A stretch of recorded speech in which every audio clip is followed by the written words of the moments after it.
జై శ్రీమన్నారాయణ. శ్రీమతే రామానుజాయ నమః. నేటి మంచి మాట. మనం భుజించే ఆహారమును అనుసరించే మన ఆలోచనలు చెలరేగుతాయి. దీన్ని పురస్కరించుకొని భగవద్గీతలో పాత్రశుద్ధి, పాకశుద్ధి, పదార్థ శుద్ధి అని చెప్పబడింది. పదార్థ శుద్ధి అనగా కేవలం కల్తీ లేని ఆహార పదార్థమని కాదు దాని అర్థం. ఎటువంటి అధర్మ మార్గంలో ఆర్జించిన ధనముతో సేకరించబడిన ఆహార పదార్థమో అటువంటి భావతరంగాల ప్రభావం ఆ ఆహారం భుజించిన వారిపైన ఉంటుంది. ఎట్టి ఆహారమో అట్టి భావాలు కలుగుతాయి. మహాభారత యుద్ధమునందు భీష్ముడు అంపశయ్య పైన ఉన్నాడు. పాండవులు ద్రౌపదిని వెంటబెట్టుకొని వెళ్ళి దుఃఖంతో దీనవదనులై భీష్ముని వద్ద చేతులు జోడించుకొని నిలబడి ఉన్నారు. భీష్ముడు వారిని ప్రేమతో చేరపిలిచి ధర్మ ప్రబోధం చేయబోతుండగా ద్రౌపది ప్రక్కున నవ్వింది.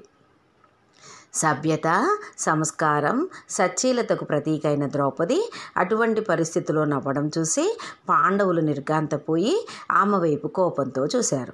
అది గమనించిన మహాజ్ఞాని అయిన భీష్ముడు చిరునవ్వుతో ద్రౌపదిని దగ్గరికి పిలిచి పాండవులను ఉద్దేశించి, మహాసాధ్వి అయిన ద్రౌపది అకారణంగా పరిహసించదు. ఆమె మనోభావాలు నాకు తెలుసు.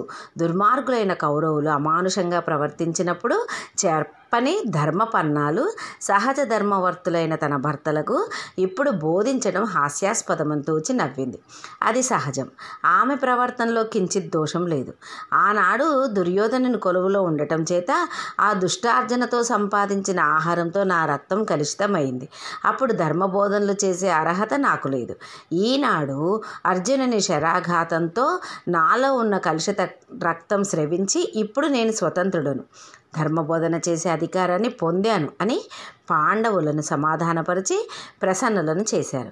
ఆధ్యాత్మిక సాధనలో ఈ ఆహార నియమము చాలా ప్రధానమైనది, ప్రభావము కలది.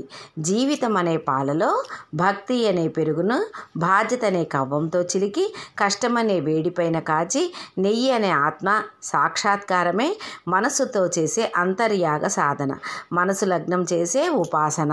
కనుక మనం తెలుసుకున్నాము కదండి, ఆహారం వలనే మన ఆలోచనలు చెలరేగుతాయి. కాబట్టి మనము మంచి సాత్విక ఆహారం తీసుకొని భగవంతుడి అనుగ్రహం పొందుదాము.